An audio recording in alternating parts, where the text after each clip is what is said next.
Ku-Man B lo sonke siyamazi u-Man B we-Man B and Entertainment ya. Ukhanda abaculi base-Eastern Cape abasakhulayo abasafufuzayo, wenza ama-event especially ke mayisenza inansi i-birthday yakhe uvamise ke ukwenza i-event enkulu. Uphinde ke abe ngumlandeli omkhulu ke webhola i-Kaizer Chiefs. Ungumuntu nje odumileyo kakhulu. Kuvela ukuthi ke uMan B ubanjiwe. Sithetha nje ungaphakathi esiseleni. Engaphakathi nje esiseleni uMan B udubule lentwana uyibonayo apha inxibe i-shirt emnyama. Kuthiwa lentwana ke ineminyaka eyi-16 nje kuphela.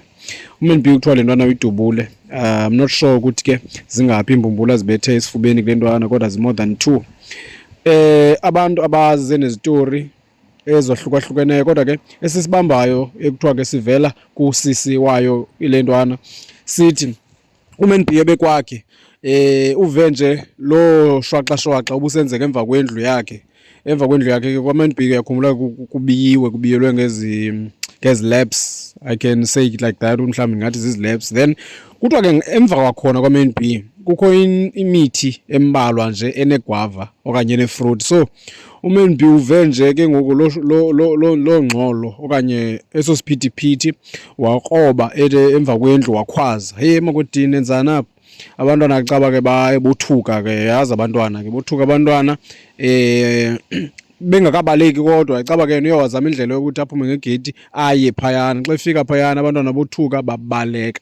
Then le ntwana yona kuthiwa ke ngokhange ikwazi ukubaleka ncakasana because kuthiwa isuke yabe yakhubeka. Ukukhubeka kwayo ke yawowa. uMan B khangabe sabuza uyibethe ngezombumbulu ke ezibalwayo ngaba bebebonile. Emveni koko ke uMan B wathatha iitshomi zakhe walandela ezantwana zibalekileyo, babamba eyi-1 kwezantwana zibalekileyo, bayibetha bayilimaza loo ntwana lezo. Zama ukuthi ke babini abantwana abalimeleyo, ngulona olele ngandleketyanyana esibhedlele okuthiwa ke ICU.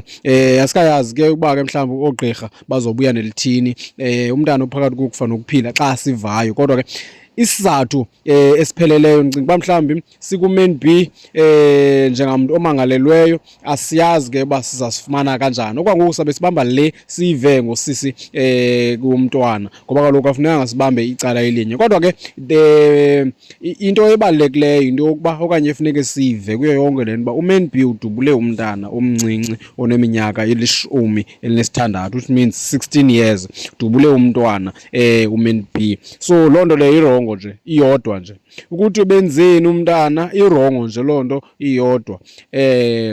Because okokuqala ngale ndlela sisava ngayo umntwana ebengaphandle kwakaMan B, ebengekho ngaphakathi kwi-premises like sithi mhlawumbi i-trespassing, no. Kuthiwa into eyenzeke ngaphandle kweyadi kaMan B. So ngokwale ndlela ndisayiva ngayo lena, I think mhlawumbi uMan B lamwela ityala ke lo lihlehliswe lwesihlanu lo siya kuwo. Asiyazi ke mhlawumbi inkundla ke izawube ke isiphathele ntoni ngaloo mhla ke ngoba kaloku i-court cases zithatha ixesha. Ngeke kusuke umuntu agwetywe nje ngokuba kuthiwe ubanjwe immediately then abe segwetya, ithatha ixesha. Abahlali banomsindo futhi bavutha amalangatya bathi bona abafuni uMan B ukuthi ke abe uyaphuma ngaphakathi.